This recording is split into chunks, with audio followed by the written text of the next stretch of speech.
मुकी राधा. राधिका लहान असताना सगळे तिला राधा म्हणायचे. पण जसजशी ती मोठी होत गेली सगळ्यांना कळलं की तिला बोलता येत नाही.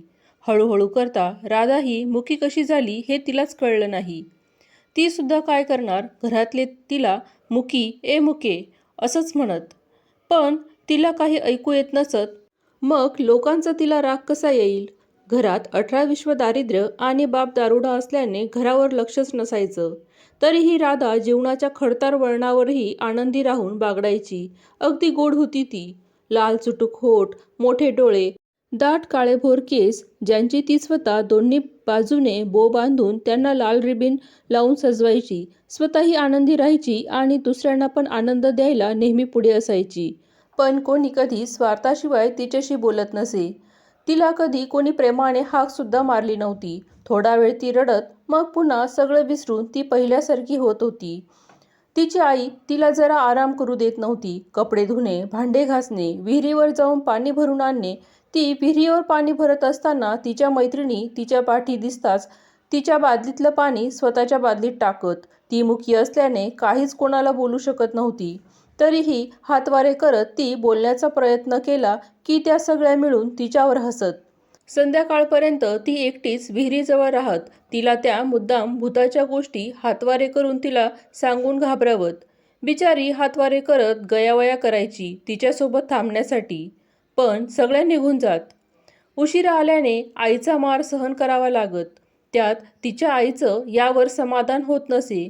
ती तिला उलातनं गरम करून चटके देऊन स्वतःचं विकृत समाधान करून घेत. तिला ओरडताही येत नसे. कधी कधी तिला विचार पडे की नक्की ही माझी सख्खी आईच असेल ना.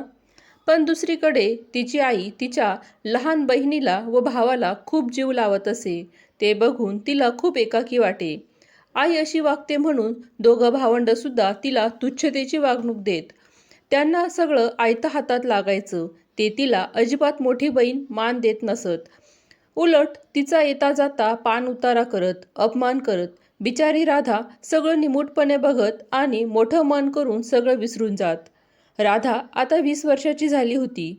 तिच्या जगण्यात काहीच बदल नव्हता. उलट दिवसेंदिवस तिचे हाल होत होते.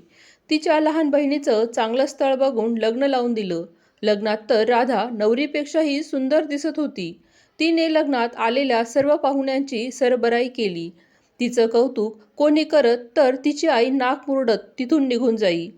पाठवणीच्या वेळी तिच्या बहिणीने तिला ढुंकूनही न बघता निघून गेली. तिच्या अशा वागण्याने ती खूप रडली. काही वर्षांनी तिच्यासाठी स्थळ आलं. मुलगा 12 वर्षांनी मोठा होता. त्याच्याशी काही तिच्या आईला देणं घेणं नव्हतं. लग्नाचा सगळा खर्च आम्हीच करू या बोलण्यावर तिची परवानगी न घेताच परस्पर होकार कळवून टाकला. ती मात्र यावेळी कोलमडूनच पडली. साध्या पद्धतीने लग्न लागलं. तिला शेवटची आशा होती की आपल्या आयुष्यात ही छान राजकुमार येईल आणि माझं जगणं रंगबिरंगी करून टाकेल. पण तिने आता तिच्या सगळ्या इच्छा आकांक्षा लग्नातील अग्निफेऱ्यातच मनातून काढून जाळून टाकल्या. ज्या घरासाठी तिने स्वतःला वाहून घेतलं होतं, ती जात असताना कोणी तिच्यासाठी साधं खोटं सुद्धा रडलं नाही. ती मात्र आता तिच्या पुढच्या आयुष्यासाठी तयार झाली. नव्या नवरीचे नव्याचे 9 दिवस तरी असतात. पण तिचं अस्तित्व फक्त रांधावाडा उष्टीकाडा. दिवसभर ती इतक्या सगळ्या लोकांचा स्वयंपाक, भांडी, कपडे सगळं तीच करत होती. घरी आल्यापासून तिच्याशी कोणी प्रेमाने सोडा, माणुसकीने सुद्धा 2 शब्द आपुलकीचे बोलले नव्हते. ती सगळ्यांचं हसून पाहत होती. तरी तिला काही मुकी वहिनी मिळाली असं तिला कळेल असे हातवारे करून हिणवत. सगळ्यांना पोटभर खाऊ घालून स्वतः शेवटी बसायची. कधी कधी तिला उरतही नसत. तिची काहीच तक्रार नसायची. तिचा नवरा सगळं पाहायचा, पण त्याच्या आईसमोर बोलण्याची त्याची हिंमत नव्हती. त्याच्या घरचे हुंडा मिळाला नाही, उलट सगळा लग्नाचा खर्च आपल्यालाच करावा लागला आणि बदल्यात मुकी मुलगी मिळाली असं सारखं म्हणत. ती रोज रात्री जागून स्वतःला दोष देत अंधारात स्वतःचं दुःख लपवायची. ती तिचं सगळं दुःख एका डायरीत लिहून काढायची. तिची डायरी ही जणू तिची मैत्रीणच झाली होती. थोडा वेळ का होईना मग तिचं मन मोकळं व्हायचं. तिने लहानपणापासून ते आत्तापर्यंत सगळं एक एक करत लिहून काढलं, जसं की देवाला सगळ्या गोष्टी सांगून मन मोकळं करत होती. तिला जगण्याची इच्छाच नव्हती, तरीही ती शांतपणे सगळं सहन करत होती. रविवारच्या दिवशी ती मार्केटमध्ये गेली होती. तिच्या नवऱ्याचं तिच्या उशीखाली असलेल्या डायरीकडे लक्ष गेलं. त्याला सुद्धा खूप दिवसापासून ती काय लिहिते हे पाहायचं होतं, पण ते शक्य होत नव्हतं. आज त्याने ठरवलं होतं की काहीही करून ती डायरी तिच्या येण्याआधीच वाचून काढायची. त्याने डायरी उघडली तशी त्यावरचं हेडिंग वाचलं, मुक्या मुलीची डायरी. त्याचा अर्धा जीव तिथेच निघून गेला. त्याने भराभर ती डायरी वाचून काढली. आतापर्यंत तिने किती हाल सहन केले याचा विचार करून ती डायरी त्याच्या हातून नकळत निसटून पडली. त्याच्या अशा असण्याचा त्याला खूप गिल्ट वाटत होता. कितीही झालं तरी ती बायको होती त्याची. तिचा स्वभाव त्याला खूप आवडत होता, पण त्याने तसं कधी व्यक्तच केलं नव्हतं. पण मनात त्याने काहीतरी निर्धार केला आणि ती येण्याची तो वाट पाहू लागला. ती येताच त्याने तिची आणि स्वतःची बॅग भरू लागला.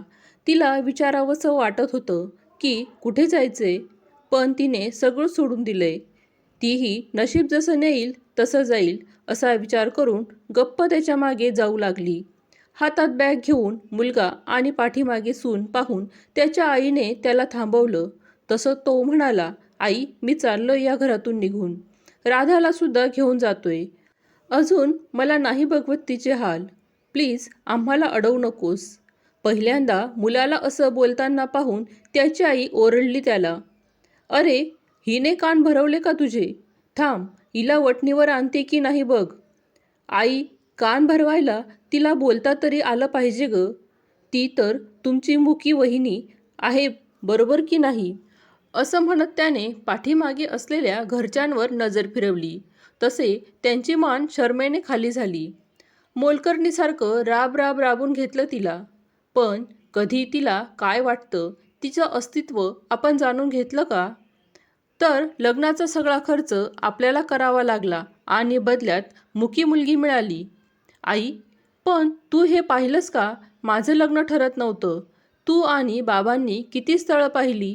मग आजकालच्या मुली फार आगाऊ असतात. कोणी साधी मुलगी शोधू, जी तोंड वर करून बोलणार नाही, असं तूच म्हणाली होतीस ना? मग जर हिच्या जागी दुसरी असती तर तिने इतकं सहन करून घेतलं असतं का? तुम्ही सगळे विचारा तुमच्या मनाला. अरे मी सुद्धा काय बोलतोय, खरा मुका तर मीच होतो, जे डोळ्यान देखत होऊनही मुका झालो होतो. बोलता येत असूनही. चल राधा, आज मी खऱ्या अर्थाने वाचा फोडली.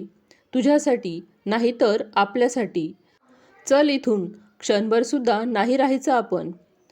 तितक्यात आई पुढे येऊन त्याचा हात धरते आणि राधासमोर हात जोडून माफी मागते. राधाला लगेच परिस्थितीची गांभीर्य कळते. ती लगेचच त्यांचे हात खाली करून त्यांना मिठी मारते. दोघेही खूप रडतात. सगळ्यांना आपल्या चुकीची जाणीव होते. तिचा दीर स्वतःहून समोर येऊन झाला प्रकार तिच्या भाषेत हातवारे करून तिला सांगतो. नवऱ्याकडे पाहून ती आज स्वतःला खूपच नशीबवान समजत होती. तिला त्याचं कौतुक वाटलं. त्यानंतर सगळे येऊन तिची माफी मागतात. तीही आधीसारखी हसत सगळ्यांना मोठ्या मनाने माफ करून टाकते. सेलिब्रेशन म्हणून त्याने आईस्क्रीम आणली असते. आज सगळे हसत एकत्र गप्पा मारत हॉलमध्ये जमले होते. गप्पांना उधाण आलं होतं. ती आज साऱ्यांना असं पाहून खळखळून हसत होती. तो तिला असंच हसत राहा, खूप गोड दिसते म्हणून इशारा करतो. ती लाजून वळते आणि आईस्क्रीमसाठी चमचे आणायला ती किचनमध्ये जात असतानाच तिचं लक्ष बेडरूममध्ये खाली पडलेल्या डायरीकडे जातं. तिला सगळं समजून जातं. आज तिच्या डायरीने खऱ्या मैत्रीची साथ दिली होती. तिच्या स्वप्नांचा राजकुमार तिला मिळवून दिला होता. सोबत आता सुखी संसाराची रंगबेरंगी उधळण केली आणि तिच्या आयुष्याला वळणच मिळालं. समाजात अशा अनेक मुली असतात ज्यांना अनेक प्रकारे शारीरिक मानसिक त्रास होत असतो, पण त्या गप्पा बसतात कारण त्यांच्यावर परिस्थितीचं दडपण असतं.